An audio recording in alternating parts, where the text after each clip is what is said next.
Oscar Wilde once said, "The best way to make children good is to make them happy." What parent do you know can't use a little guidance in achieving happiness for their family? I believe we all know someone who could benefit from the services provided by ChangePoint. My name is Shauna Wright. I'm an Intro to Communications student at Euler, and I'm a BSW student. Over the last 2 months, I've spent a considerable amount of time with the staff and clients of the center, not only helping, but learning as well. ChangePoint Resource Center and Parenting Center provides guidance and assistance to members of the community with the help of staff and volunteers. I'll speak with you about the mission of the center, the people who carry out the mission, and the client base they serve. During the service work, I was able to utilize the concepts and principles of communication learned throughout this course. ChangePoint offers an array of services to community members, so there is always work for a willing hand.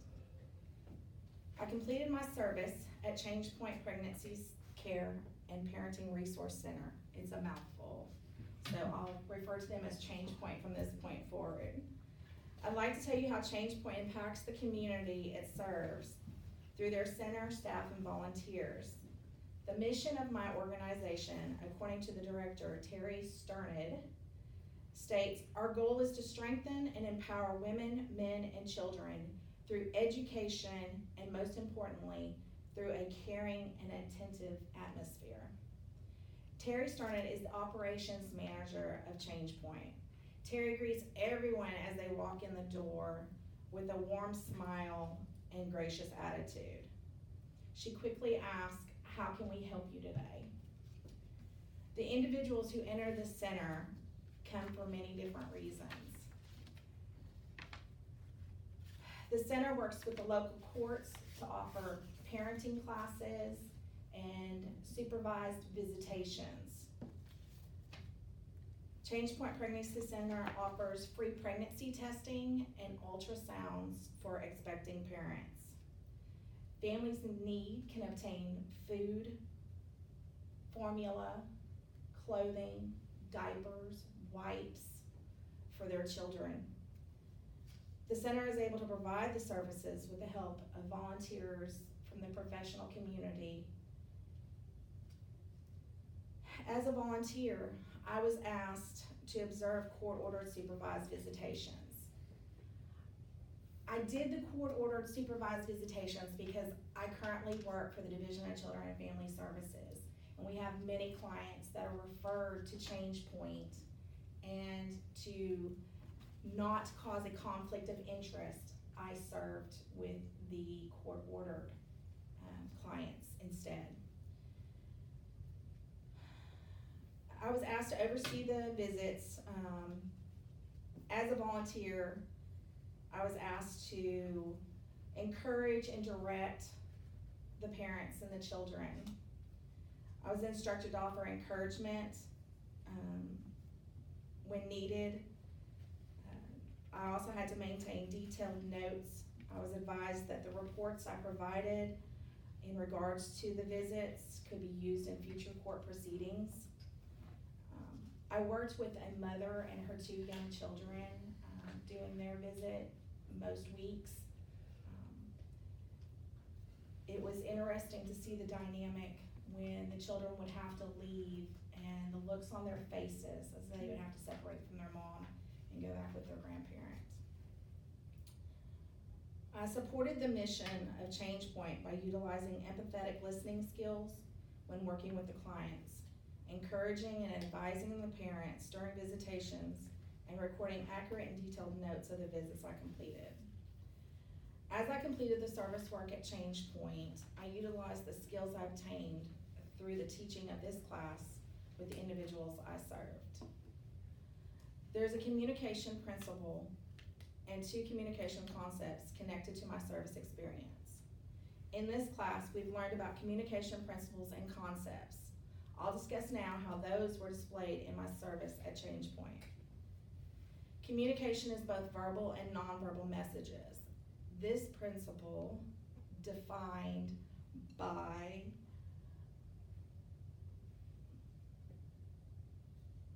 the ULR survival guide? Okay. Is being fully present with people, paying close attention to their gestures, manner, and silences, as well as what they say. During my service, this concept was used when I conducted the visits. I would have to pay close attention to the children and make sure all their needs were met. If a child was silent, I would redirect the parent to communicate with the child to see what was keeping them from communicating. After the visits, I would speak with the parents and give them advice on how to get the children to open up and ask open-ended questions. This example illustrates the concept because although the children are quiet, they are still expressing emotions to their parents. Factual statements, another communications concept, was also utilized in my service. According to the textbook, this concept is defined as a statement that can be verified as being true or false. The notes I wrote regarding the visits I supervised were to contain factual information. The information and notes I provided could be verified as true factual statements and can be used for future court proceedings. ChangePoint changes lives by empowering the clients. In order to empower the clients, the staff and volunteers need to be able to utilize communication concepts and ethical communication practices. Based on my service experience, I can use communication concepts and ethical implications to improve my communication and help improve my community. In order to help in the community, one must be mindful of the ways to improve their communication skills and employ ethical communication concepts. One communication concept I could use to improve my communication would be to show empathy. The definition, according to the Minnesota Libraries Published Link 2019, is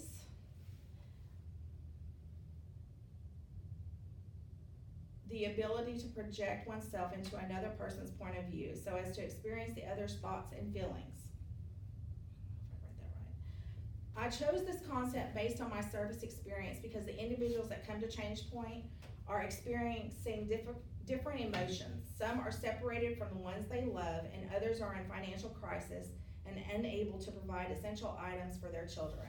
I can use this concept to improve my communication by understanding the individual's point of view and communicating with them in a respectful manner that portrays my understanding of their thoughts and feelings. An ethical implication I could use to improve my community would be fairness. The definition, according to the UALR Survival Guide, is considering all sides of the situation without showing favor to our own interest. I chose this implication based on my service experience because we all experience different phases in our lives. We never know what a person is going through in their personal life. We should all have a fair opportunity to communicate our needs and desires without judgment.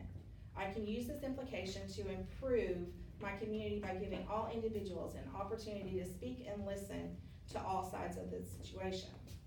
Showing empathy and using fair ethical practice when communicating with others will help to empower the individual by allowing them to know they're understood and have a person who will entertain their thoughts and ideas. ChangePoint Resource and Parenting Center provides guidance and assistance to members of the community with the help of staff and volunteers. I completed my service at ChangePoint Pregnancy Care and Parenting Resource Center in order to effectively connect with the clients of the center. I learned in this course that communication is both verbal and nonverbal messages. Using concepts such as mindful listening and showing empathy will lead to the more constructive and ethical ways of communicating. Oscar Wilde once said, "The best way to make children good is to make them happy." By teaching proper communication to parents, you can essentially teach a parent how to make a child happy.